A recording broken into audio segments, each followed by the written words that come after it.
Bom dia, pessoal. Retomando aqui nossos assuntos sobre civilizações da antiguidade, hoje nós vamos tratar sobre os persas, povo que ao longo de cerca de 5 mil anos atrás foi se organizando na região onde hoje é o Irã atual e acabou formando um dos primeiros grandes impérios que se tem notícia da antiguidade. Um dos grandes impérios que conquistaram diferentes regiões em diferentes partes do mundo, principalmente no que diz respeito a partes continentais, porque foi um império antigo que de alguma forma se estendeu por áreas de três continentes.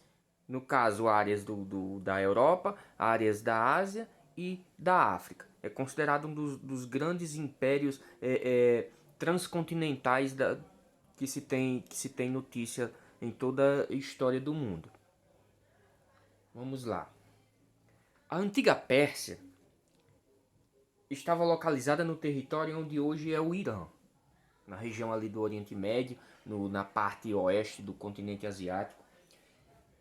É nessa região as pessoas, os primeiros grupos humanos dessa região começaram a se deslocar para lá e começaram a se fixar nessa região por volta de 5.000 antes de Cristo.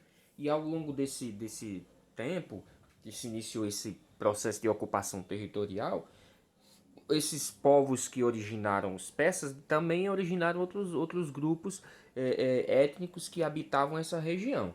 Dentre esses grupos étnicos se destacou o grupo conhecido como persas, embora tivesse outros grupos que de alguma forma fossem ligados culturalmente, do ponto de vista étnico, estivessem ligados também aos persas. No caso aí, os persas antigos, eles pertenciam ao grupo étnico dos chamados indo-europeus, também conhecidos como arianos, que possuíam como características básicas cor branca, olhos e cabelos escuros. E de alguma forma esses grupos dos indo-europeus, como nós vimos nas aulas anteriores, também foram responsáveis por iniciar a ocupação em regiões da Índia, como nós vimos em aulas anteriores sobre a civilização indiana. Nessa região se destacaram principalmente dois grupos étnicos, que de alguma forma tinham um certo parentesco entre si: os medos e os persas. Os medos ocupavam o norte e formavam um reino, o mesmo fazendo os persas na região sul. Isso lá na região do Irã atual, como mostra aqui no mapa. Aqui, como vocês veem aqui, ó. Essa área aqui é a área da Pérsia primitiva.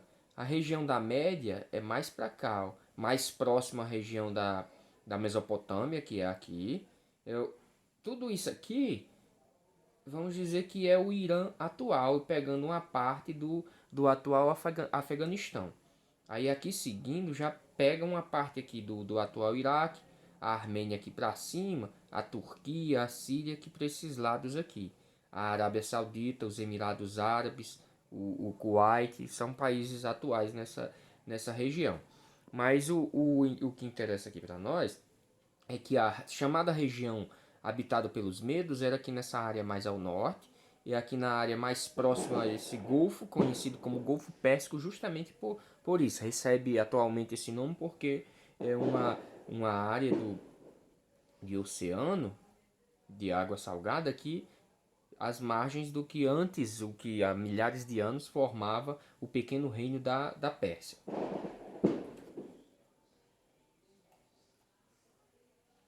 Aí os medos, eles formaram esse reino um pouco mais organizado, um pouco mais desenvolvido, e ao longo do tempo foi reestruturando melhor a sua organização administrativa. Eles foram os primeiros a se estabelecerem, criando uma demorada hegemonia sobre o território dominado pelos persas. Até que nos reinados de Astíages, Ciro, que era um importante líder persa, da família dos Aquemênides, ele derrubou o rei, isso o rei Medo, ele conseguiu unificar um exército forte e junto com diferentes povos que eram controlados pelos Medos, ele de alguma forma uniu os dois reinos sob o controle dos persas. Isso no ano 5000 no ano 550 a.C. Aí os persas formaram o maior império do Oriente Antigo, sendo considerado o primeiro grande império da história da antiguidade. Que de alguma forma ele foi uma base para a formação do posterior Império Romano. Isso bem mais à frente, mas a organização, a estrutura administrativa, de alguma forma influenciou na organização do grande Império Romano e também na estrutura de ocupação de territórios. Como eu disse no começo aqui, o Império Persa é considerado o primeiro grande império transcontinental, porque ocupou terras de diferentes continentes, assim como posteriormente o Império Romano conseguiu formar. Isso na sua organização enquanto estrutura de poder imperial. Mas isso aí já é outro assunto aqui para posterior momento. Aí os persas, quando formaram esse grande império, ele acabou unificando os vários povos da chamada Crescente Fértil, que é toda aquela área que envolve as regiões banhadas pelo rio Nilo, pelos rios Tigre e Eufrates. Toda aquela região do Oriente Médio foi unificada sob o comando de uma única estrutura administrativa, que no caso era o Império Persa. Suas fronteiras se estendiam do Mar Mediterrâneo até o Oceano Índico e habitavam o planalto do Irã, situado a leste da Mesopotâmia, uma região semiárida que possuía de grandes cadeias montanhosas, que eram ricas em minerais, mas que eram regiões com bastante deserto, com um clima não muito bom para a prática de agricultura, e existiam poucos vales férteis. Isso na região da Pérsia. As poucas regiões férteis eram mais na área da Mesopotâmia. O clima era basicamente seco e possuía grandes oscilações de temperatura. Digamos que durante o dia, calor bastante forte e à noite, temperaturas muito baixas. Isso é uma característica típica das áreas desérticas, como mostra aqui toda a estrutura do Império. Estendendo-se aqui, ó, da região próxima à Índia, aqui a divisa era o Vale do Rio Indo, isso na Índia. Era banhado por águas do Oceano Índico, avançava em direção ao Oriente Médio, em direção à Europa, que chegou a ocupar partes da região hoje, partes da Grécia atual, da Turquia atual, e algumas regiões ali da chamada Península Balcânica, como onde hoje é a Sérvia, onde hoje é a Macedônia, onde hoje é o país chamado Montenegro, isso na Europa. Aí chegou a atingir terras da África, ocupando o Egito, partes do Egito e até mesmo da Líbia atual, como mostra aqui toda a estrutura de organização territorial do Império Persa. Isso volta. Aí vamos para a origem. A partir de 2000 a.C., a região havia sido, de alguma forma, ocupada por grupos de pessoas que viviam basicamente do pastoreio e da agricultura, vindos do sul da atual Rússia, que invadiram o Planalto, isso na região do Irã atual. Esse grupo eram os medos, que fixaram ao norte do Planalto e se dividiram, os medos na parte norte do Planalto do Irã, e os persas começaram a se estabelecer na parte sudoeste, próxima à região do que é hoje conhecido como Golfo Pérsico, que é a região de oceano, de água salgada. Isso no litoral, era uma região litorânea. Os medos se ocuparam mais no norte, regiões de montanhosas, onde existiam alguns vales de rios que serviam para a prática de agricultura. Já os persas se fixaram nas áreas próximas ao litoral, sobrevivendo de atividades comerciais, criação de animais de pequeno porte, tipo cabras e ovelhas, e viviam também de uma agricultura um pouco rudimentar, digamos assim. Ao longo do século 8 a.C., os medos começaram a organizar um reino com uma relativa importância e organização administrativa e estabeleceram um exército organizado que acabou, com essa organização militar, acabou dominando os povos iranianos e os persas, obrigando-os a pagar impostos. Isso acabava gerando de tempos em tempos algumas revoltas em relação a esse controle que os medos exerciam sobre aquela região ali do chamado Planalto do Irã. Aí chega o ano de 550 a.C., Ciro, que era, como foi dito anteriormente, ele pertencia a um clã persa dos Aquemínidas, que eram uma família de que tinha uma certa liderança em relação ao grupo dos persas, ali na região da Pérsia primitiva. Ele liderou uma rebelião contra os medos e, de alguma forma, ele juntou os diversos grupos que eram contrários à dominação dos medos. E, saindo vitorioso nessa rebelião, ele reuniu todos sobre o domínio dos persas e do controle que sua tribo, seu clã exercia sobre as tribos circunvizinhas. Então, de alguma forma, ele exerceu uma unificação de todas as tribos que habitavam o Planalto do Irã. A partir daí, ele começou a formação do Império Persa. Ele dá início, ele é considerado o fundador do Império Persa. Ciro conduziu a Pérsia à expansão, conquistando várias regiões, solucionando o problema do aumento da população e da pequena produção agrícola na região. Isso por dificuldades de natureza em relação à falta de terras agricultáveis e buscando outras regiões, controlando outras regiões que passariam a ser produtoras de alimentos. Bom, vamos voltar aqui ao mapa para observarmos aqui.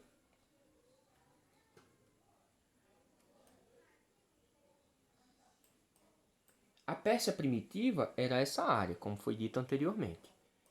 Aí, ao longo do governo do governo do imperador Ciro, ele foi conquistando toda essa área aqui. Ele foi o responsável por conquistar toda essa área, como mostra aqui, a Pérsia primitiva e as conquistas de Ciro durante o seu reinado. Essas regiões aqui, Gedrósia, Aracósia, Bactriana, Pártia, Hircânia, a Média, a Armênia, conquistou as regiões da Mesopotâmia, cujo na época de Ciro, os reinos mesopotâmicos eram dominados principalmente na época, os caldeus, que nós estudamos anteriormente. Conquistaram os reinos da Frígia e da Lídia e a região da Palestina. Tudo isso aqui foram conquistas durante o governo de Ciro, que é conhecido como Ciro o Grande.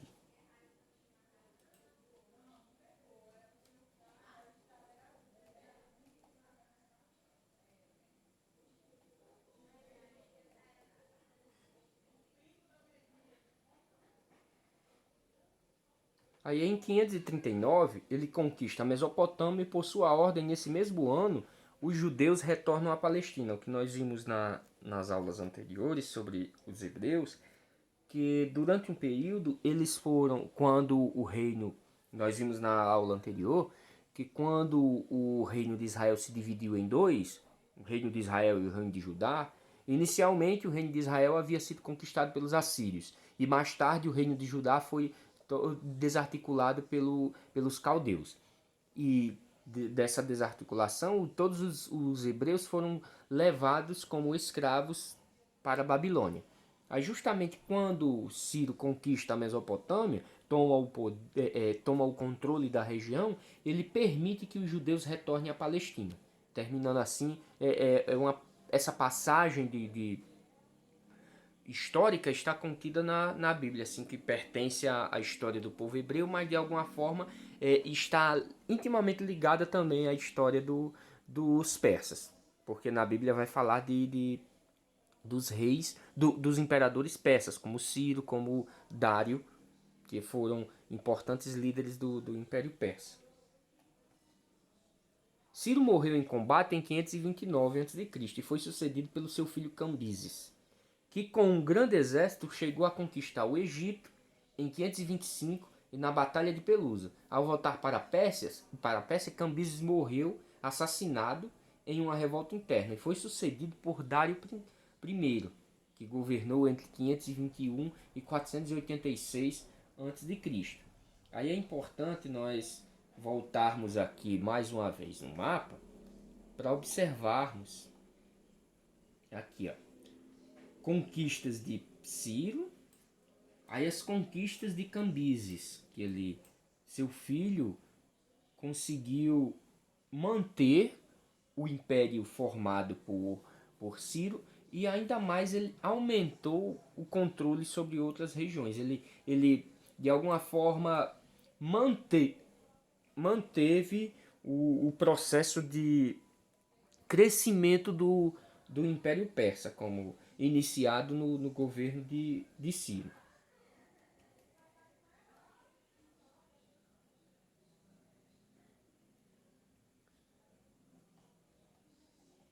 Aí vamos lá. Basicamente, a organização administrativa do Império era o Império era um império governado por uma monarquia absoluta, no qual o imperador controlava tudo. Não existia um parlamento, existiam alguns conselheiros reais, mas a decisão do rei era a palavra final. E justamente era uma monarquia absoluta e que tinha uma certa ligação com religiosidade, como ele mostra aí. O Império Persa era governado por uma monarquia absoluta teocrática, ou seja, existia uma certa relação com a religião do império e o controle que o imperador exercia sobre todas as regiões. Basicamente, a organização administrativa era uma estrutura de poder dividida em 4 capitais. Sempre o imperador se mudava com sua comitiva para diferentes cidades. No caso, eram 4 capitais, 4 cidades principais que controlavam, que recebiam o rei como áreas de comando. As cidades de Susa, Persépolis, Babilônia e Ecbatana. Aí vamos voltar mais uma vez aqui no mapa para observarmos aqui basicamente onde eram as cidades de Persépolis, na Pérsia primitiva, Susa, na região da Média, Ecbatana também na região da Média e Babilônia na região mesopotâmica, que era a parte, digamos que era a área mais importante do Império Persa, era a região da Mesopotâmia, porque era basicamente o celeiro do Império Persa. Era de lá onde se produzia a maior parte dos alimentos que eram consumidos em todo o Império, porque era a área mais fértil da região do Império. Embora o Império Persa sobrevivesse não somente da agricultura, mas a base de agricultura estava mais contida aí na região da Mesopotâmia. Por isso dá a importância.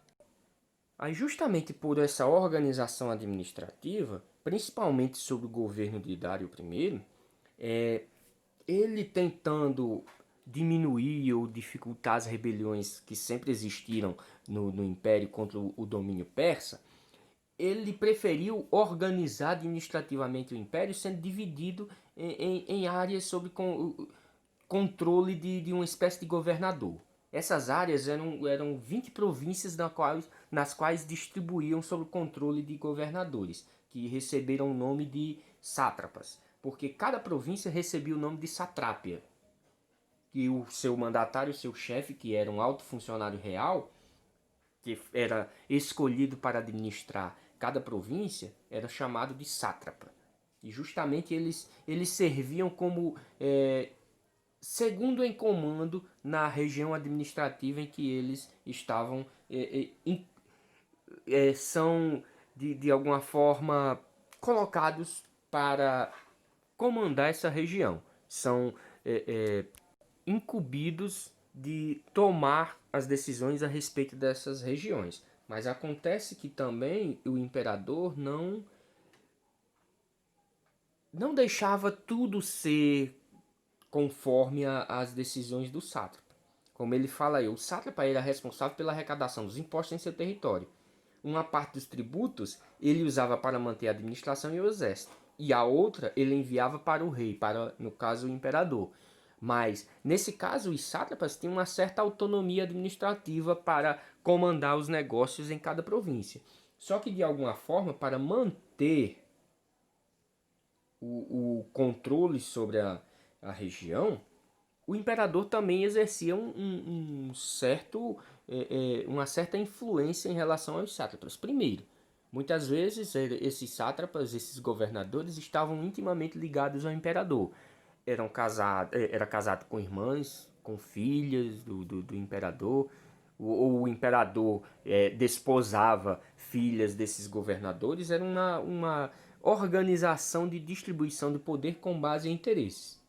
Mas não eram apenas. Eles não tinham simplesmente o comando total sobre as regiões. Eles tinham uma certa liberdade, possuíam um grande poder, mas não era totalmente controle dos sátrapas sobre essas regiões. Como ele vai falando aí, os sátrapas possuíam um imenso poder e governavam seus territórios com relativa autonomia, mas deviam recolher tributos para o rei, além de comandar as tropas e aplicar as leis reais.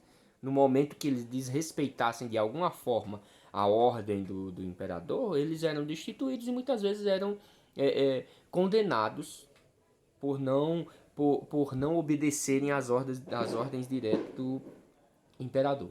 Por meio de medidas normativas, editos e leis, ordens diretas assinadas pelo imperador, a administração imperial mantinha um controle sobre as esferas das atividades civil, religiosa e militar. De alguma forma, eles exerciam a autoridade do imperador, porque como o império persa era muito grande do ponto de vista territorial, o imperador resolveu dividir a estrutura administrativa para melhor facilitar o controle sobre as áreas dominadas. Aí justamente esse controle permitia assim uma maior autonomia para os sátrapas. Aí muitas vezes alguns assuntos ligados à defesa, ligados digamos que a arrecadação de impostos era entregue sobre os cuidados dos sátrapas, mas não existia total liberdade. Principalmente porque o imperador não deixava correr solto a organização administrativa nas províncias. Por isso que ele fala aí, para evitar traições, Dário I enviava fiscais reais às satrápias, conhecidos como os olhos e os ouvidos do rei, para fiscalizá-los. Ele colocava, era como se ele estivesse colocando espiões para observar o trabalho dos sátrapas e assim informar informar o imperador se estava tudo correndo bem, se eles estavam realizando uma administração que favorecesse os interesses do império e não apenas os interesses pessoais dos sátrapas. Aí isso permitia que esses funcionários, esses espiões, permitiam que o imperador tivesse conhecimento de tudo em todo o império. Por isso que ele fala os olhos e os ouvidos do rei, porque ele possuía vários desses funcionários que tinham a função unicamente de espionar para saber como é que estava o andamento, se existia respeito às ordens reais, se não existia algum grupo que estivesse de alguma forma organizando atividades contra o poder do imperador. De alguma forma era uma maneira de manter o controle. Ele, antes de tudo, ele organizou uma rede de inteligência, de informações para saber com quem ele estava lidando, com quem ele estava se relacionando politicamente, digamos assim. Aí, para garantir o controle do império, o rei possuía um poderoso exército, que envolvia, de alguma forma, ele envolvia combatentes, soldados de diferentes áreas do império. Cada região, cada satrápia era responsável por mandar, digamos que uma parte de homens para comporem o poderoso exército do Império Persa. E para manter esse controle, o poder do exército que possuía, ele mandava construir uma rede de estradas que ligava os grandes centros urbanos, que lhe permitiam mandar seus funcionários ou o exército de um extremo ao outro com relativa facilidade. O imperador, Dário foi responsável por organizar essa rede de estradas que ficaram bastante famosas pela estrutura e pela organização, pela manutenção que elas possuíam, e assim facilitava o transporte de tropas e a velocidade do transporte dessas tropas que para de alguma forma sufocar as possíveis rebeliões que iam existindo ao longo do tempo.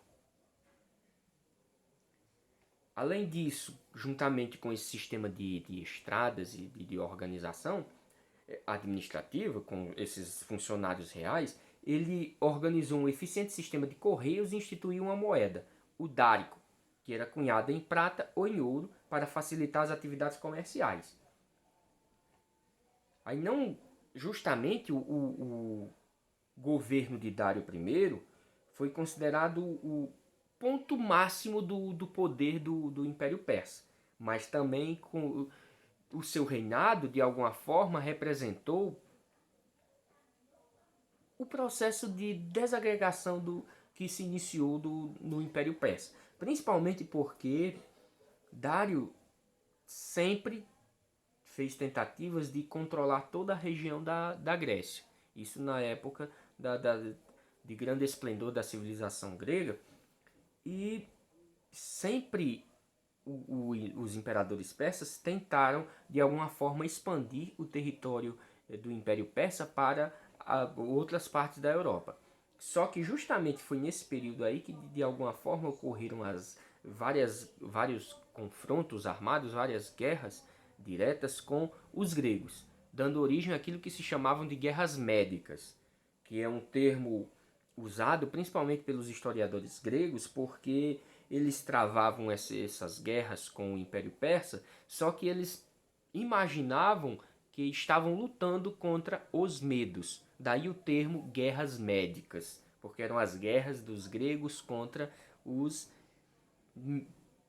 medos. Aí eles imaginavam que lutavam contra os medos. Depois é que descobriu-se que eram, na verdade, os persas e não os medos, que eram outro povo, como vimos no início aqui da apresentação do assunto, que habitava a região do Planalto do Irã. Aí todos esses conflitos, chamados de guerras médicas, na verdade eram as tentativas, principalmente na época do governo de Dário, de controlar a Grécia. Mas ele acabou sendo derrotado pelas cidades gregas.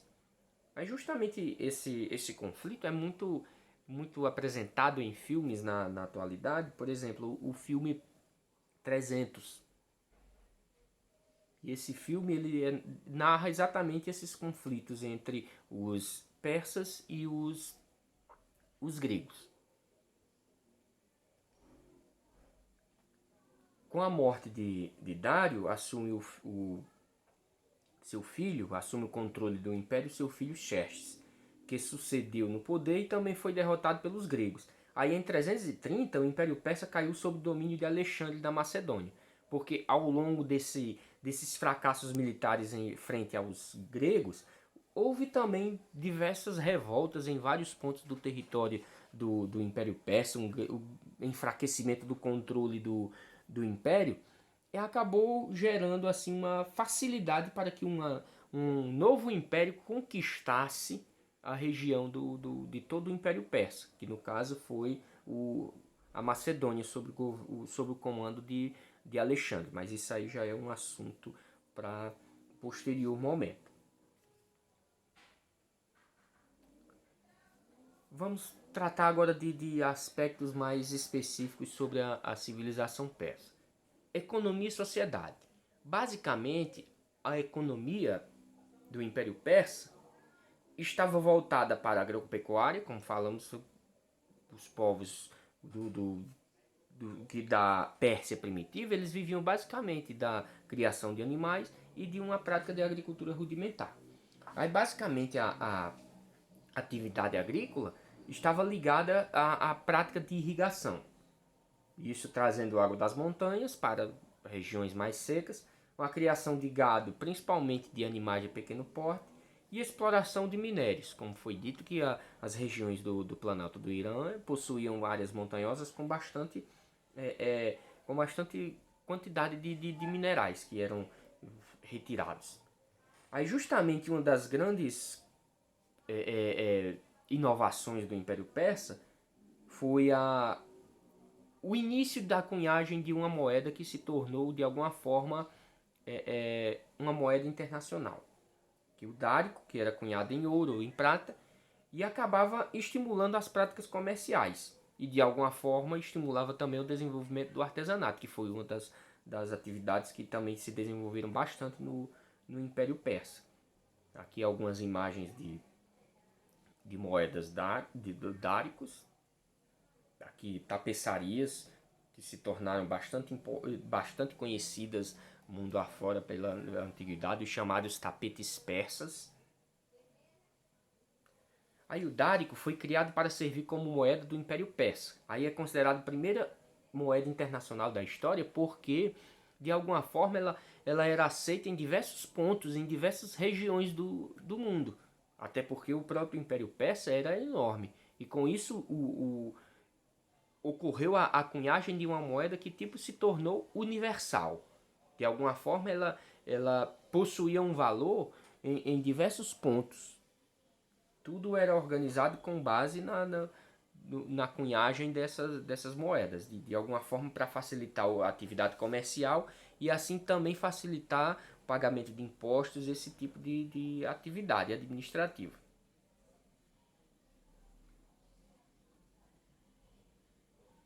Comércio e comunicações.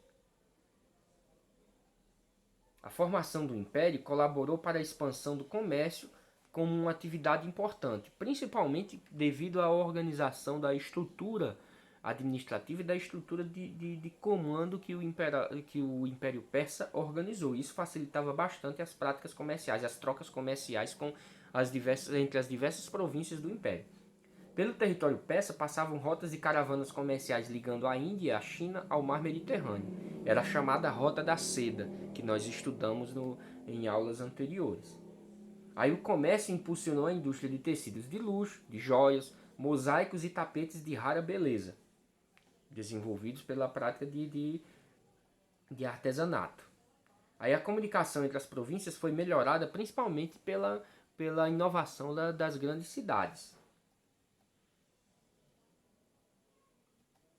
Aí mais uma vez, vamos voltar aqui no mapa para ser observado o seguinte aqui, sobre a formação destas cidades que facilitavam bastante as trocas comerciais. Aqui, gente, a chamada Grande Estrada Real, que ligava Susa à cidade de Sardes, isso já no mar Mediterrâneo.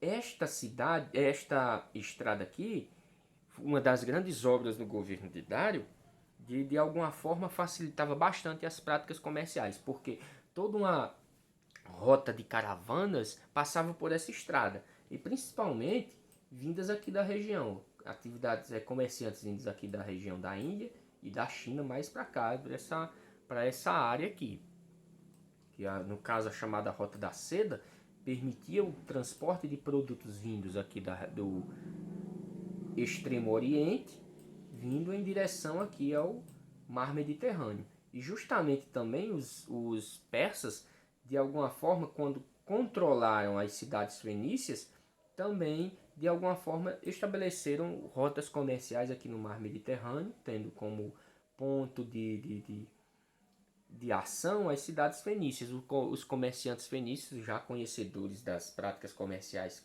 até mesmo com as cidades gregas, as regiões que mais tarde deram origem ao Império Romano, lá na Península Itálica, regiões lá da Península Ibérica, cá onde hoje são Portugal e Espanha, outras regiões do norte da África, e por aí vai. As práticas comerciais se tornaram bastante desenvolvidas devido à extensão territorial e à variedade de povos que habitavam o Império Persa. Produtos do Egito, da Mesopotâmia, da região da Palestina, das regiões aqui da Turquia atual, eram trazidos para cá, para essas regiões aqui, mais ao leste, e mercadorias, principalmente minerais, saíam daqui em direção a outras regiões, como o Egito, como a Palestina, a própria Mesopotâmia, e assim as práticas comerciais se tornaram bastante desenvolvidas no Império Persa. No que diz respeito à sociedade, é importante observarmos que a divisão da sociedade obedecia ordens rígidas. Era uma divisão bastante rígida e muito ligada à organização social da região da Mesopotâmia. Existiam as camadas mais importantes, o rei era o topo, era a parte mais importante, seguida da aristocracia, dos grandes proprietários de terra, os grandes comerciantes, a nobreza em geral. Logo abaixo, as camadas médias da população, pequenos comerciantes, pequenos artesãos e os soldados. Aí logo na base da pirâmide estavam os camponeses, como nós vamos vendo aqui. Ó. O topo era o rei, seguido dos aristocratas, os governadores das províncias, que eram os sátrapas, a nobreza em geral, os grandes comerciantes, aí pequenos comerciantes, artesãos e soldados. Aí logo abaixo, a base formava os camponeses, que embora fossem considerados livres, mas eram bastante explorados pelos principalmente os grandes proprietários de terra.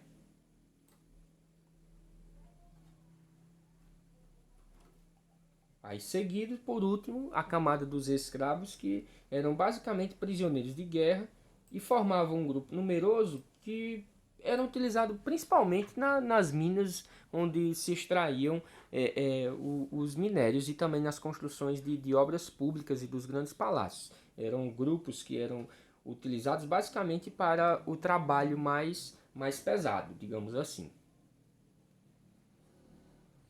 Aí um aspecto importante na organização do Império Persa também era a importância dada ao exército, que era considerado um dos mais organizados da antiguidade e também um dos maiores. Do ponto de vista numérico, era um exército enorme. Segundo o historiador grego Heródoto, os persas eram educados desde crianças com 3 ensinamentos fundamentais: não mentir, atirar com arco e flecha e montar. Ou seja, a montaria e a atividade de atirar com arco e flecha eram atividades essenciais para os persas e justamente acabou formando um exército de uma quantidade jamais vista na época. Embora tenham sido derrotados pelos gregos, que eram em bem menor número, mas do ponto de vista militar eles eram bastante organizados e possuíam uma quantidade enorme de soldados. Justamente eles possuíam a tropa de elite chamada os Imortais, que foram utilizados na guerra contra os gregos, as chamadas guerras médicas. E justamente eles eram grandes guerreiros, só que os gregos conseguiram de alguma forma derrotar esse importante exército, mais por uma questão de estratégia do que uma questão de capacidade militar mesmo. Aí vamos tratar de cultura.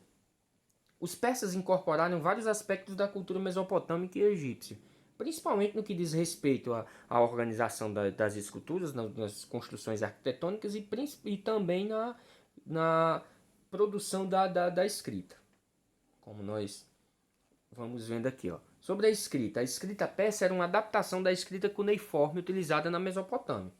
Era utilizada para correspondências, textos sagrados, documentos administrativos e ordens reais, os chamados editos reais. E eram basicamente elaboradas com o uso da chamada escrita cuneiforme. A partir do período correspondente à Idade Média Ocidental, essa forma de escrita foi substituída pelo árabe. Só que nessa época aí, o Império Persa já não existia há bastante tempo. Aqui como vemos aqui na imagem, um tabletezinho de argila, onde foram reproduzidos vários escritos com a escrita baseada no cuneiforme.